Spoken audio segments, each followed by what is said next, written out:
دعوت دین کی فضیلت اور اس کی اہمیت سے متعلق چند باتیں آپ کے سامنے پیش کی جائیں گی۔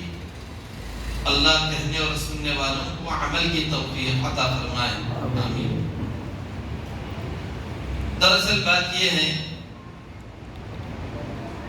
کہ دعوت دین کا مطلب کیا ہے، پہلے یہ سمجھیں۔ دعوت دین یا دعوت اللہ دراصل غیر مسلموں کو اسلام کی طرف بلانا ہے۔ یہ الگ بات ہے کہ مسلمانوں کو بھی دین کی طرف بلانا، خیر کی طرف بلانا، اسلام اور اسلامی احکامات کی طرف بلانا دعوت میں شامل کر لیا گیا ہے، لیکن ہر لفظ کا ایک بنیادی معنی ہوتا ہے۔ بنیادی طور پر دعوت اللہ کا جو معنی ہے، تبلیغ کا جو معنی ہے، دراصل غیر مسلمین کو اسلام کی طرف بلانے کا وہ معنی ہے۔ اب آئیے اسی طریقے سے ایک اور لفظ ہے، وہ ہے امر بالمعروف ونہی عن المنکر، یعنی بھلائی کا حکم دینا اور برائی سے روکنا۔ یہ بھی سب سے بڑی بھلائی توحید کا حکم دینا اور سب سے بڑی برائی شرک سے روکنا، یہ اصل بنیادی معنی ہے۔ اس کے ضمن میں بہت سارے دوسرے معنی بھی ضرور آتے ہیں، اسے انکار نہیں، لیکن بنیادی معنی یہ ہے۔ مگر افسوس کی بات یہ ہے کہ چاہے دعوت کی بات ہو یا تبلیغ کی بات ہو یا اسی طریقے سے امر بالمعروف و نہی عن المنکر کی بات ہو، قرآن کی آیات اور صحیح احادیث اور اقوال صحابہ اور سیرت صحابہ کی روشنی میں اس کا معنی تو غیر مسلمین کو اسلام کی طرف بلانا آتا ہے، ضمن میں دوسرے بہت سارے دینی کام بھی شامل ہوتے ہیں، مگر لوگ ضمنی کام کو اصل درجہ دیتے ہیں اور اصلی معنی کو سرے سے ختم کر دیا۔ ضمنی معنی یعنی خطبے دینا، بیانات کرنا، دروس چلانا، مدارس چلانا، مساجد قائم کرنا، یہ سب جو دینی کام ہے یہ سب اس خانے میں ڈال دیے، لیکن اصل جو کام ہے وہ کام کے معنی کو اس کو ختم کر کے رکھ دیا۔ انبیاء علیہ السلام ہر دور میں بھیجے گئے کیا کام کرنے کے لیے؟ دعوت اللہ کا کام کرنے کے لیے۔ تو پھر ان کی زندگی ہمارے سامنے موجود ہے، وہ کیا کرتے تھے؟ نوح علیہ السلام کی زندگی ہمارے سامنے ہے۔ رب انی دعوت قومی لیلا ونہارا، اے میرے رب میں نے میری قوم کو رات دن بلایا، اللہ۔ ثم انی دعوتهم جہارا ثم انی اعلنت لهم واسررت لهم اسرارا، اے اللہ میں ان کو دعوت دیا، برملا دعوت دیا، کھل کر دعوت دیا، چھپ کر دعوت دیا، آواز سے پکارا، آہستہ آہستہ سمجھایا، دعوت ہی تو کیے۔ خود علیہ السلام کا واقعہ قرآن مجید میں بیان کیا گیا ہے، أُبَلِّغُكُمْ رِسَالَاتِ رَبِّي وَأَنَا لَكُمْ نَاصِحٌ أَمِينٌ، اے میری قوم کے لوگوں میں میرے رب کے پیغامات کو تمہیں پہنچاتا ہوں، ان پیغامات کی میں تم کو تبلیغ کرتا ہوں۔ خدا علیہ السلام نے کہا، صالح علیہ السلام نے کہا، موسیٰ علیہ السلام فرعون کے دربار میں گئے، کیا کام کیے؟ دعوت ہی کا تو کام کیے۔ تو بہرحال سارے پیغمبروں کی زندگی پر ایک نظر ڈالیں گے تو پتا چلا کہ یہ مشترکہ بنیادی اور اصلی کام ہے تمام پیغمبروں کا کہ وہ شرک کے خلاف آواز بلند کرتے تھے اور لوگوں کو توحید کی دعوت دیتے تھے۔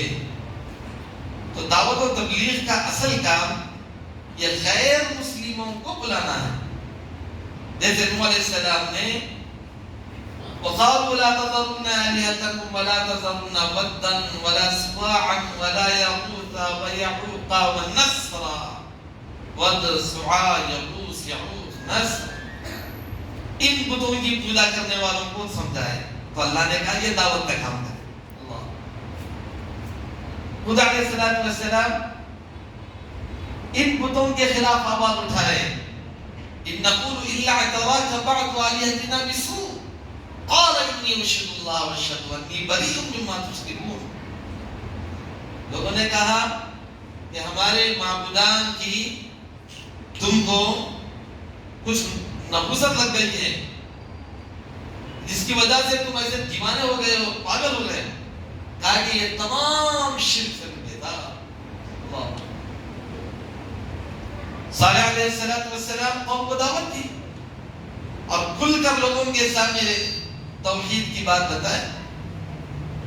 حضرت ابراہیم علیہ السلام تو اپنے ہاتھوں سے بتوں کو توڑ دیے.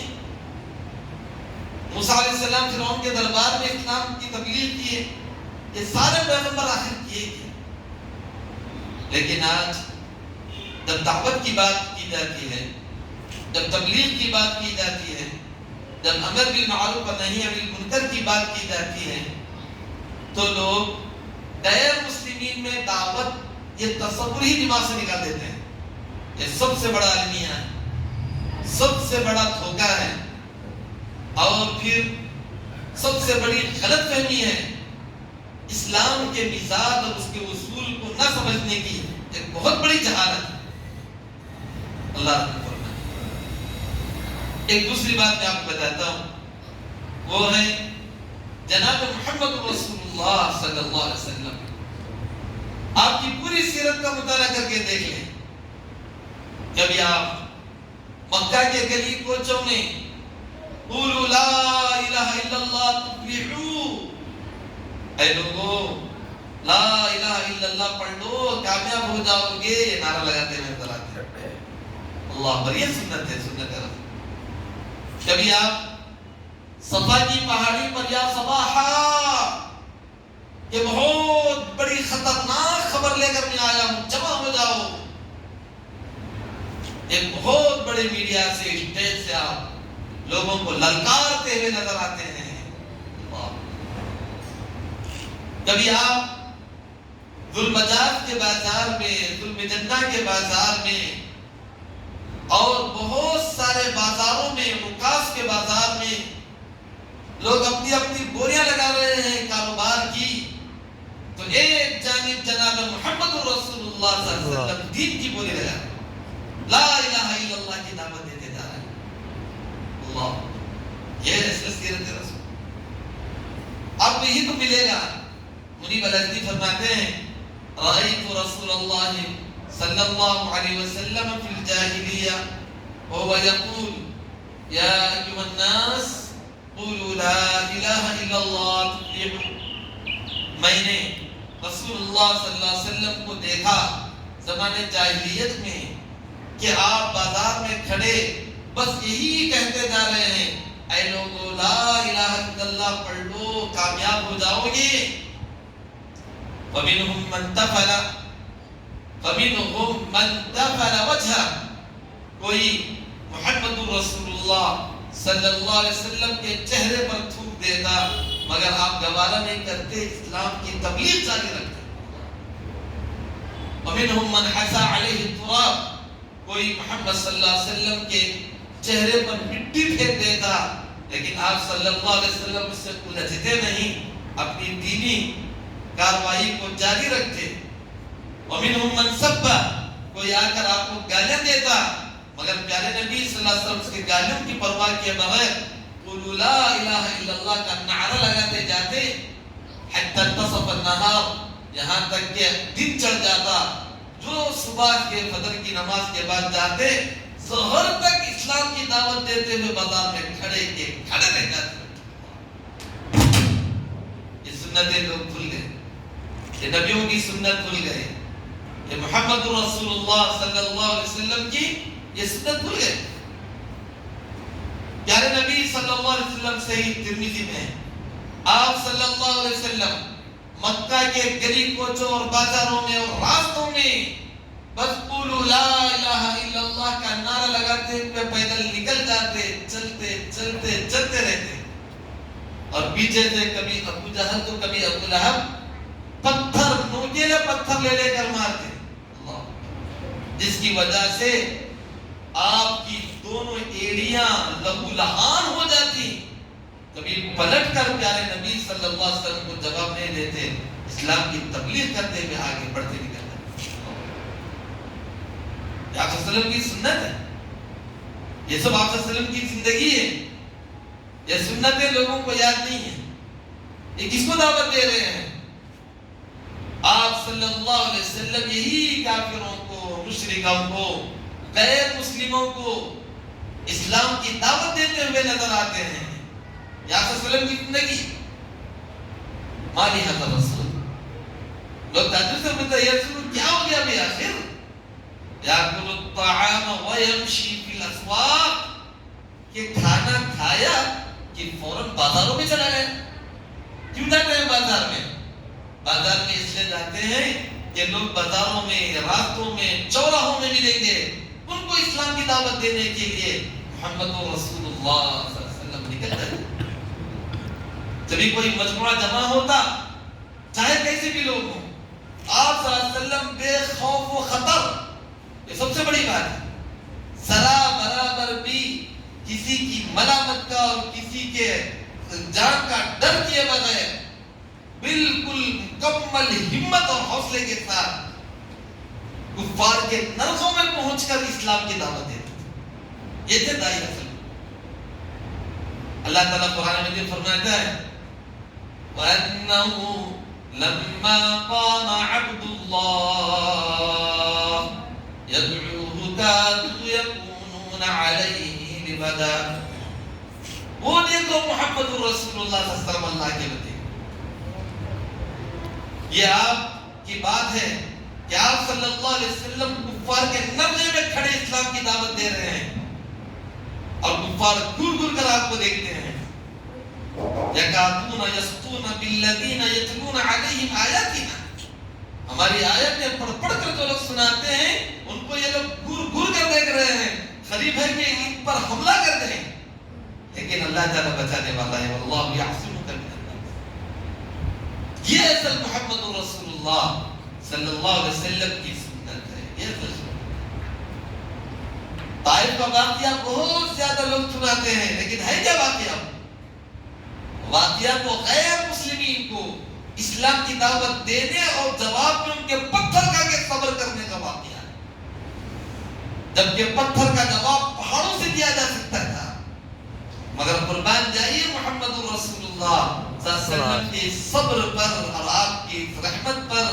آپ نے کہا انما انا رحمت مہداۃ، میں تو ایک رحمت بنا کر اور ہدایت کا ذریعہ بنا کر بھیجا گیا ہوں، کسی کو بدوا دینے کے لیے نہیں۔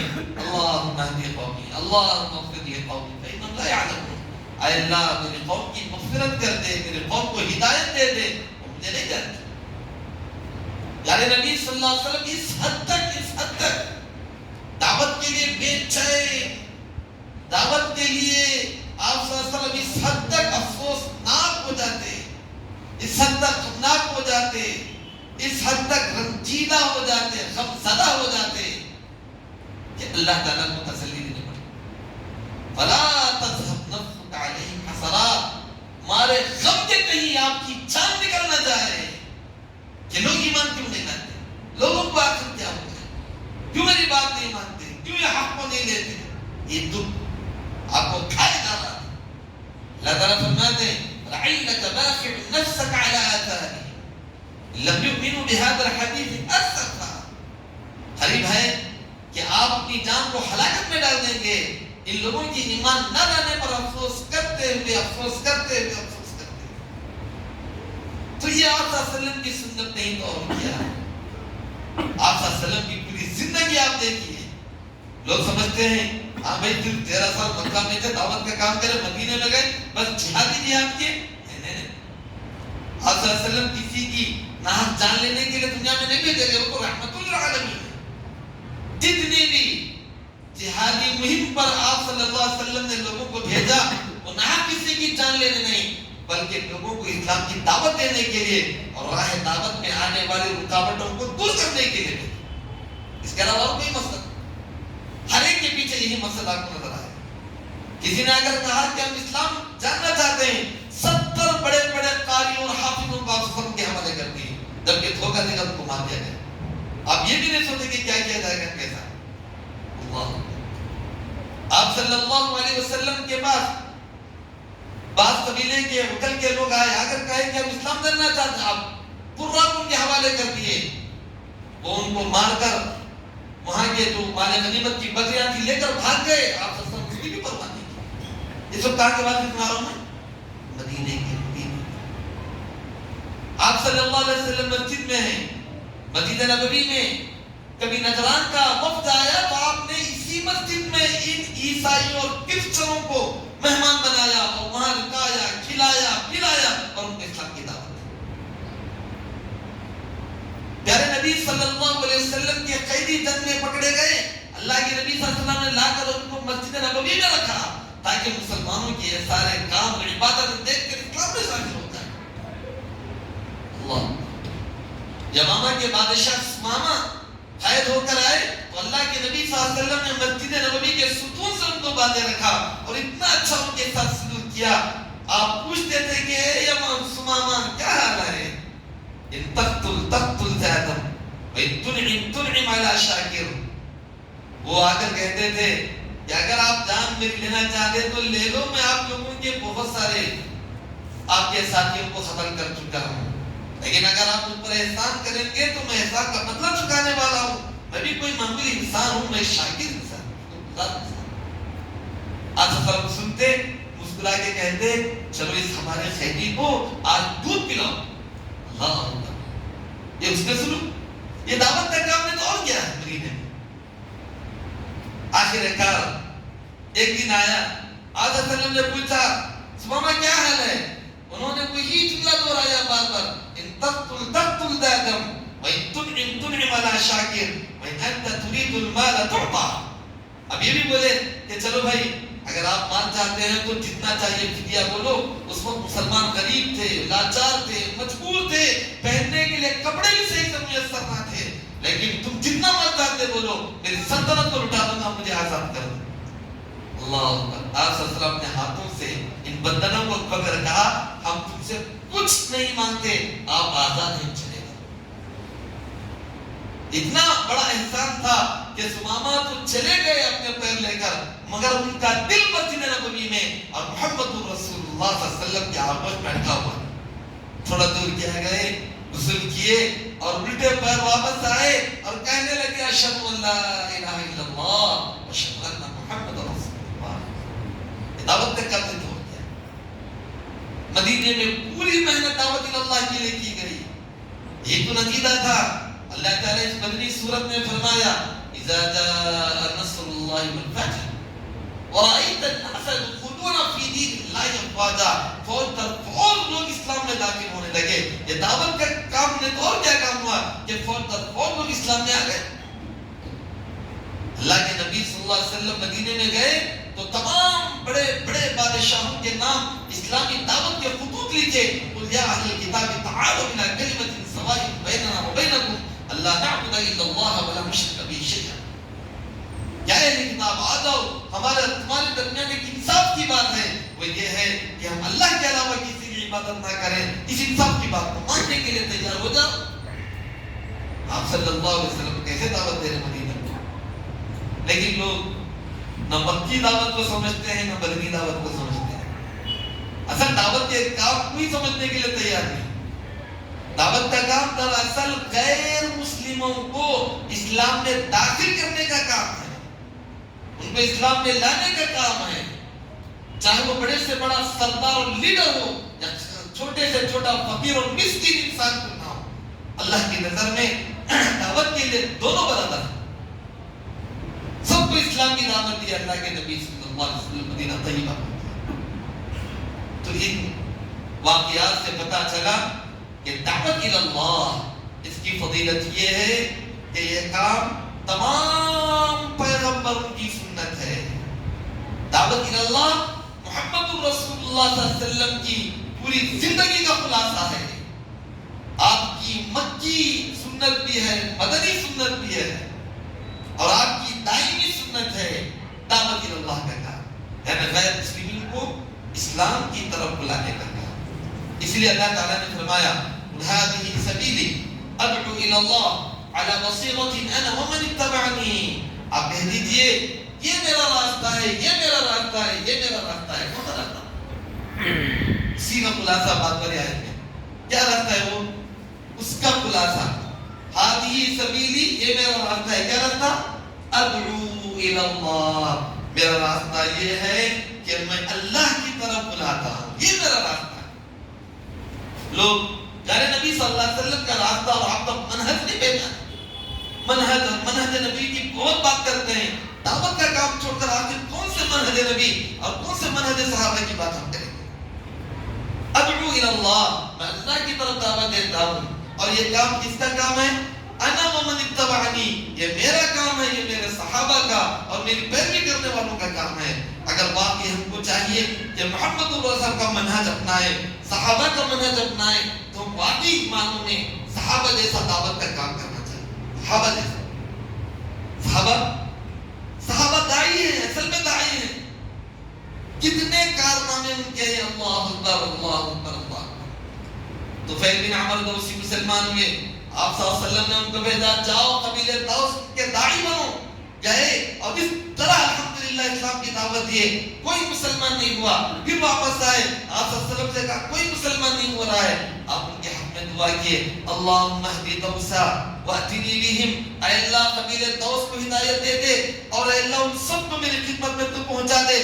پھر حضرت طفیل کو دعائیں دی، پھر بھیجا اسی کارروائی کے لیے. وہ گئے، آخر سارا کا سارا قبیلہ مسلمان ہو گیا. اور انہی اسلام لانے والوں میں سیدنا ابو ہریرہ رضی اللہ تعالیٰ عنہ. دعوت کی برکت ہے. حضرت ابو ذر غفاری آئے، اسلام قبول کیے. آپ نے اسی لمحہ ان کو داعی بنا دیا. فوراً مکے میں کعبۃ اللہ کی سیڑھیوں پر چڑھے اور لا الہ الا اللہ محمد رسول اللہ کی گواہی دیے اور اعلان کیا. لوگوں کو، مکے والوں کو دعوت دینا شروع کر دیے. اتنی مار پڑی کہ ان میں سے خون نکل گیا. حضرت عباس آئے اور کہنے لگے ارے انہی کے قبیلے کے اوپر سے تمہارا گزر ہوتا ہے شام کے لیے، اگر اس کے قبیلے والوں کو پتہ چلے تو تمہارا راستہ ناکہ بند کر دیں گے. چھوڑو ان کو. چھوڑ دیے. آپ صلی اللہ علیہ وسلم نے کہا اے گزر، یہ حالات مناسب نہیں، فوراً اپنی بستی چلے جاؤ اور وہاں اسلام کی دعوت دو. گئے اور الحمدللہ ابو ذر غفاری سے سارا کا سارا قبیلہ غفار مسلمان ہو گئے. ضمام بن ثعلبہ مدینے میں محمد رسول اللہ صلی اللہ علیہ وسلم کی خدمت میں حاضر ہوئے. الحمدللہ اسلام کے بارے میں جانتے کہ آپ کیا بولتے ہیں. آپ نے ان کو اسلام کے 5 ارکان سمجھائے. انہوں نے کہا چلو میں اس دعوت میں لے کر جاتا ہوں. آپ ان کو ان کے قبیلے میں بھیجے. وہ سارا کا سارا قبیلہ ان کے ذریعے مسلمان ہو گیا. پیارے نبی صلی اللہ علیہ وسلم کی خدمت میں ابو امامہ الباہلی آئے. آپ صلی اللہ علیہ وسلم نے ان کو اسلام کی دعوت دی. وہ مسلمان ہوئے. آپ نے ان کو قبیلہ باہل کی طرف بھیجا اور ان کے ذریعے قبیلہ باہل پورا کا پورا مسلمان ہو گیا. محمد رسول اللہ صلی اللہ علیہ وسلم ایک ایک داعی کو، ایک ایک صحابی کو اس کے قبیلے کا داعی بنا کے بھیجتے تھے.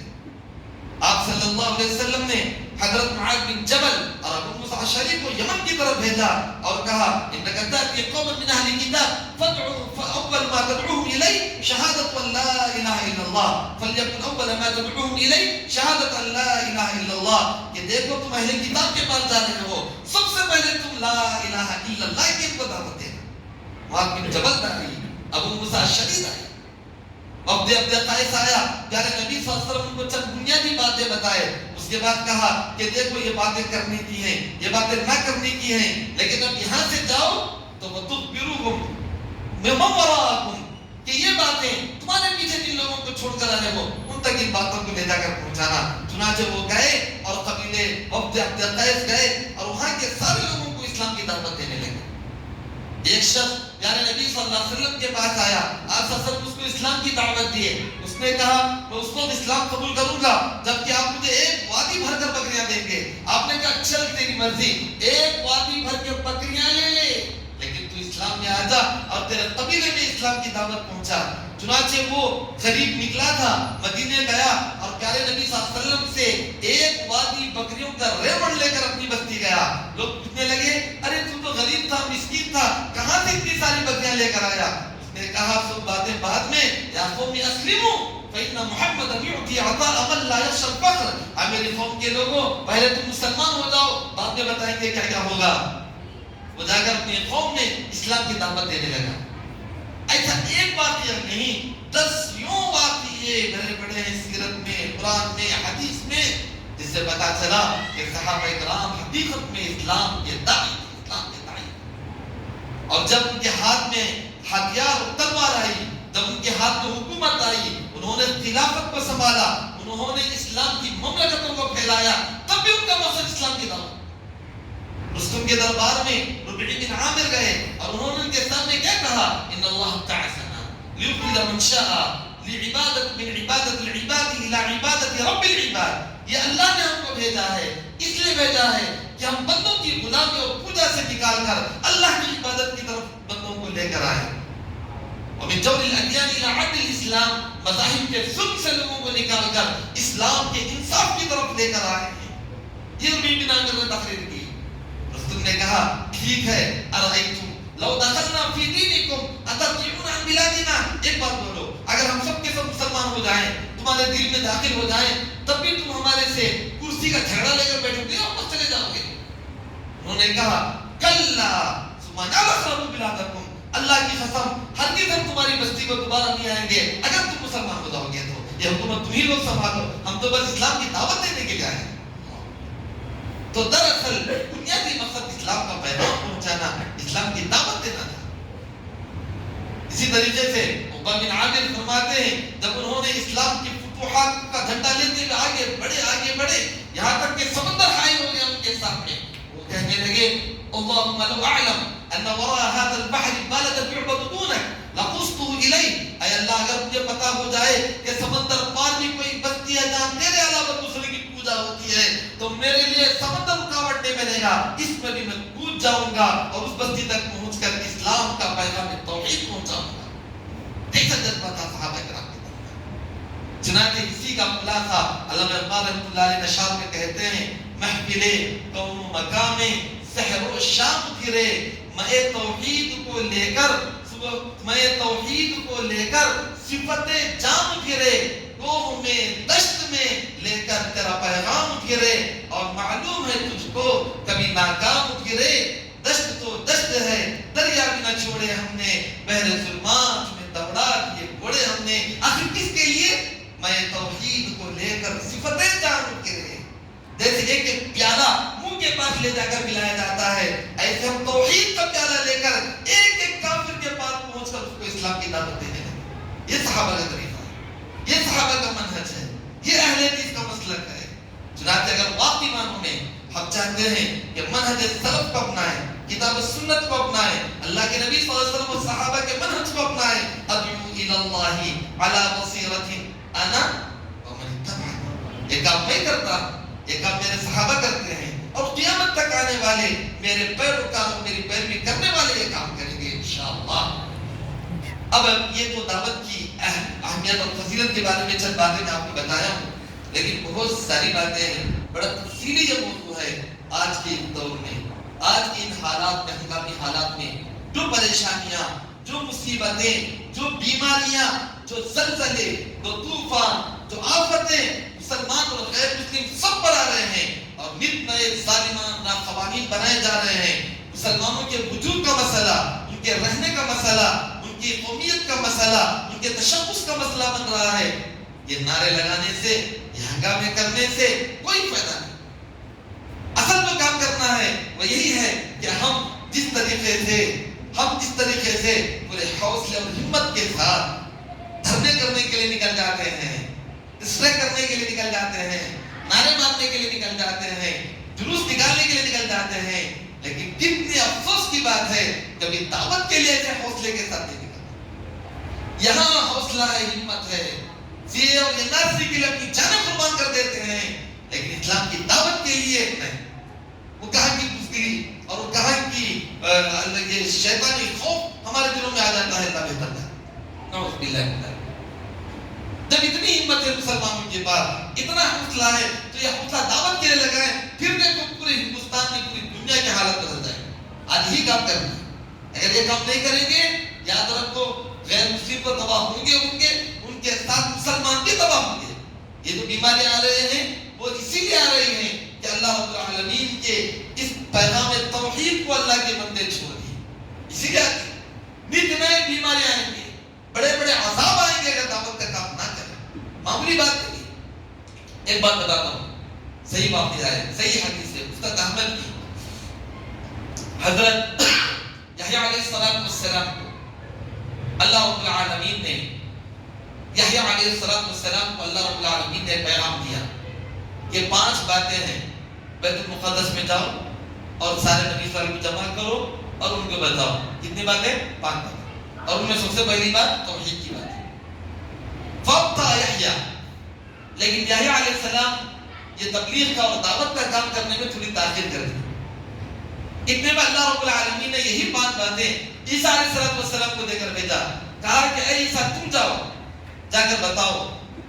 عیسیٰ علیہ السلام بتانے کے لیے گئے بیت المقدس، حالانکہ وہ لوگ سب شرک میں کفر میں مبتلا ہیں، ان کو توحید کی دعوت دینے کے لیے گئے۔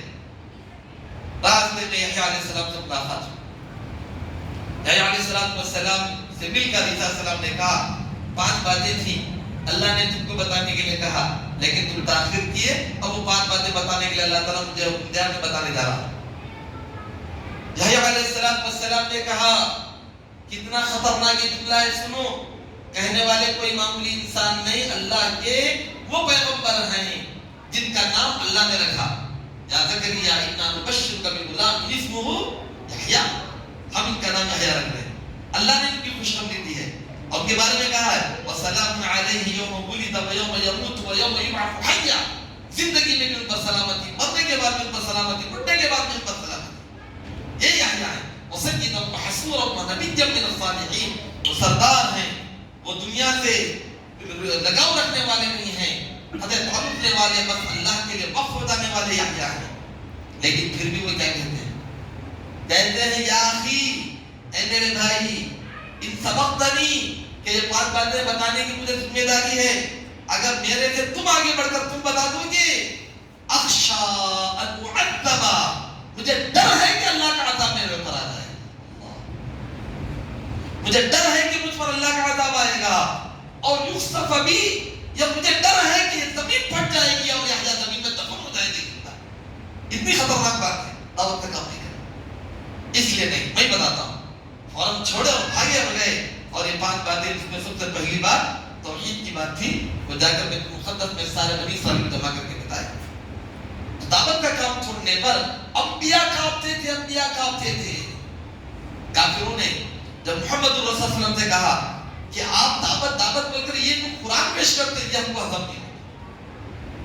وَإِذَا تُتْلَىٰ عَلَيْهِمْ آيَاتُنَا، جب ان کے سامنے، غیر مسلمین کے سامنے قرآن پڑھ کر سنایا جاتا، قال الذين لا يرجون لقاءنا ائت بقرآن غير هذا وبدل، وہ لوگ جو آخرت کی امید نہیں رکھتے کافر تھے، وہ یہ کہتے تھے یہ قرآن چھوڑ کے کیا پڑھنا چاہے پڑھو، ویدا پڑھو، گیتا پڑھو، بائبل پڑھو، ان کو اس سے کوئی ٹینشن نہیں، پریشان ہوتے تو قرآن پڑھنے سے پریشان ہوتے، آج کوئی مطلب لوگوں کا، اور ہم قرآن چھوڑ کے بیٹھ گئے۔ تو آپ صلی اللہ علیہ وسلم نے یہ کہا، کیا کہا؟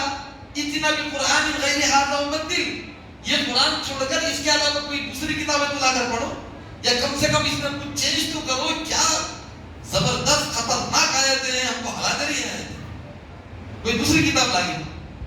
تو آپ صلی اللہ علیہ وسلم نے جواب دیا قل ما یکون لی ان ابدلہ من تلقاء نفسی، میری جانب سے مجھے بدلنے کا کچھ اختیار نہیں ہے، ان اتبع الا ما یوحی الی، میری طرف جو وحی کی جا رہی ہے بس اس کی میں پیروی کر رہا ہوں، میں میرے دل کی باتیں سنا رہا ہوں، اللہ نے یہ کہا تو تم کو سنا رہا ہوں، وہ کیا کیا ہونے والا ہے وہ اللہ نے بتایا، میں تم کو بتا رہا ہوں، بس کی بات۔ اس کے بعد کیا کہتے ہیں؟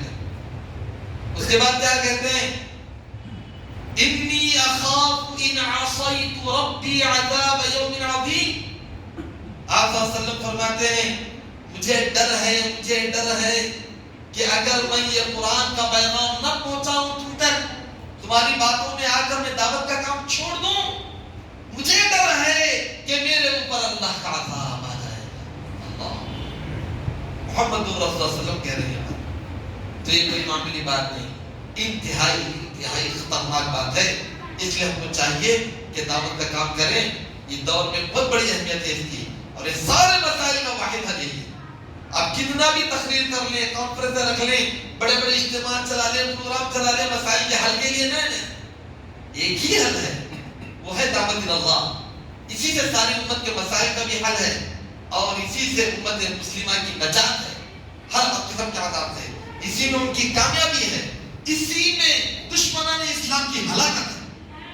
اب دعوت کا کام کرو، عذاب آئے گا تو اسی عذاب کے نرغے میں اللہ آپ کو بچائے گا اور کافروں کو ہلاک کرے گا۔ طوفان نوح آیا، اللہ نے نوح اور نوح پر ایمان لانے والے چند مسلمانوں کو بچا لیا، پوری دنیا کو تباہ کیا۔ خدا علیہ السلام کو اللہ بچا لیا، اور تاریخ کو اللہ تعالیٰ طوفان میں تباہ کر دیا، آندھیوں میں تباہ کر دیا۔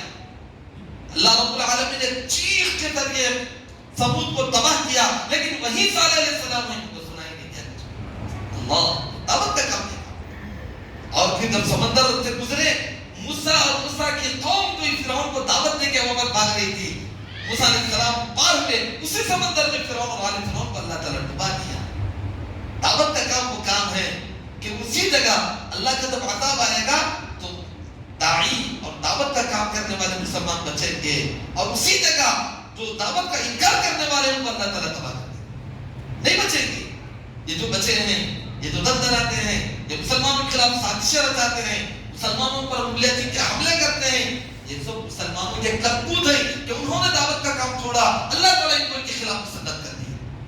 جیسے زمانے میں تاتاری اٹھے اور مسلمانوں کی اینٹ سے اینٹ بجا دی، بغداد کے ندی نالے خون سے بہنے لگے، ایسا ہی لوگوں نے بتایا ہے، اللہ پناہ، اللہ کی پناہ، اللہ کی پناہ۔ ابھی وقت ہے کہ مسلمان اٹھے اور دعوت اللہ کا کام کریں تو اللہ بچا لے گا، اللہ بچا لے گا، ورنہ بچنے کا کوئی راستہ نہیں، کوئی راستہ نہیں۔ ہم نے بہت بڑا ظلم کیا ہے آج تک دعوت نہ دے کے، بڑی بڑی حکومت ہے، 700-800 سال حکومت کرے، ساری اختیارات ہمارے پاس تھے، لیکن دعوت کا کام نہیں کیے، بہت کچھ کیے پر دعوت کا کام نہیں کیے، کرتے تو شاید یہ میجارٹی غیر مسلموں کے ہاتھ باقی دے رہے تھے۔ آج یہ سب ہمارے کرتوت ہیں جس کی وجہ سے آج یہ ساری چیزیں کو بھگتنا پڑ رہا ہے، اور آئندہ اور کیا کیا بھگتنا پڑے گا، اللہ ہی جانے۔ ایک ہی راستہ ہے، ایک ہی راستہ ہے، ایک ہی راستہ ہے بچنے کا، وہ ہے ان غیر مسلموں کو اسلام کی دعوت دینے کے لیے اٹھ جاؤ، چاہے وہ مانے کہ نہ مانے اس کی پرواہ نہ کرو، مانے تو ان کا بھلا ہے، نہ مانے کہ تو وہ تباہ ہو جائیں گے، آپ تو بچ جائیں گے، آپ کی نسلیں بچ جائیں گی۔ اگر آپ دعوت کا کام نہیں کریں گے تو یاد رکھو، یاد رکھو، یاد رکھو، اللہ کی پناہ، یہ ظلم، یہ شرک اتنی خطرناک چیز ہے، آئندہ کو چل کر اللہ حفاظت فرمائے، یہ مساجد کہیں مندریں نہ بن جائیں، یہ دین کے مراکز کہیں چرچ نہ بن جائیں، یہ ننھے منھے بچے اور ہماری نسلیں کہیں کافر نہ بن جائیں۔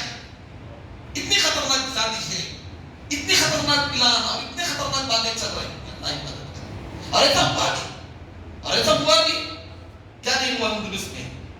اندلس میں کیا نہیں اور کیا نہیں دیکھ رہے ہیں ہم؟ دیکھو یوٹیوب پر وہ خرطبہ کی جامع مسجد، اللہ اکبر، اتنی بڑی شاندار مسجد، آج وہ مینار ہیں، وہ محراب ہے، وہ امام کی جگہ ہے، وہ آزاد دیدی کی جگہ ہے، سب کچھ ہے، لیکن چرچ کا گھنٹا بجتا ہے اور سلیبیں لٹکی مسجد، مسجد ایک مسجد نہیں تھے، کئی مسجد۔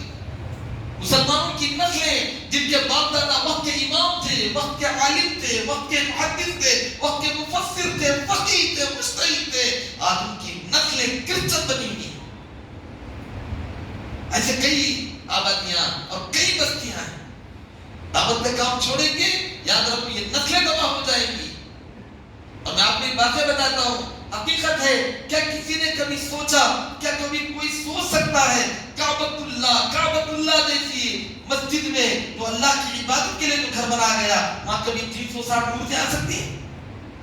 لیکن تاریخ گواہ ہے کہ وہ ایسا دن بھی دیکھے کہ اس کعبۃ اللہ کے اندر جہاں انبیاء علیہ السلام حج کے لیے آتے تھے اور جہاں انبیاء علیہ السلام کی پیشانی رگڑ کر دعائیں کرتے تھے، اس کعبۃ اللہ میں بھی 360 مورتیاں پہنچ گئی۔ اب وہ ابراہیم علیہ السلام تو بتوں کو توڑے تھے، آخر کار ان کی نسل بھی مشرک اور کافر بن گئی، وہ محمد الرسول صلی اللہ علیہ وسلم کا دور تھا۔ اللہ کیا نہیں ہوا؟ یہ دعوت کا کام چھوڑنے کا نقصان بڑی اہمیت والا کام ہے، اس لیے میرے بھائیوں اس کام کی طرف خصوصی توجہ دو۔ اگر آپ اپنی حفاظت چاہتے ہیں، اپنے مساجد اور مدارس کی حفاظت چاہتے ہیں، اس امت مسلمہ کی حفاظت چاہتے ہیں، اپنی نسلوں کی حفاظت چاہتے ہیں، ایک ہی راستہ ہے، وہ ہے دعوت اللہ کا راستہ. اللہ تعالیٰ اس بات کو سنجیدگی سے سمجھنے کی بھی توفیق عطا فرمائے. کتاب سنت کا پابند بنائے، نیک و صالح بنائے، اور ہمیں پورے حوصلے اور ہمت کے ساتھ دعوت اللہ کے فریضے کو انجام دینے کی توفیق عطا فرمائے. آمین. وصلی اللہ علی رسول کریم وآخر دعوانا الحمد للہ رب العالمین. السلام علیکم.